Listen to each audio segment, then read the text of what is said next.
Mantan Kapolri Jenderal Purnawirawan Idam Aziz dikabarkan akan masuk kabinet. Apa posisi akan diduduki? Mantan Panglima TNI, Jenderal TNI Purnawirawan Muldoko, disebut akan meninggalkan jabatannya sebagai Kepala Staf Presiden KSP. Hal tersebut tidak terlepas karena Muldoko telah dikukuhkan sebagai Ketua Umum Partai Demokrat versi Kongres Luar Biasa KLB di Sibolangit, Deli Serdang, Sumatera Utara.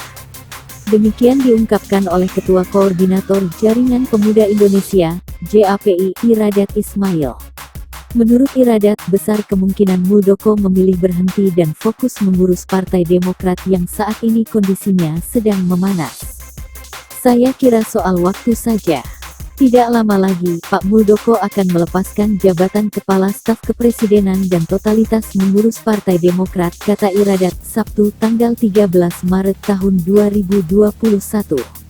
Lebih lanjut, Iradat mengatakan, terdapat 4 sosok orang yang disebut-sebut sebagai calon pengganti Muldoko di Kabinet Jokowi.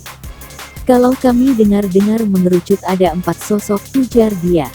Sama seperti Muldoko, keempat sosok calon penggantinya juga berasal dari kalangan militer dan seorang mantan pimpinan Polri.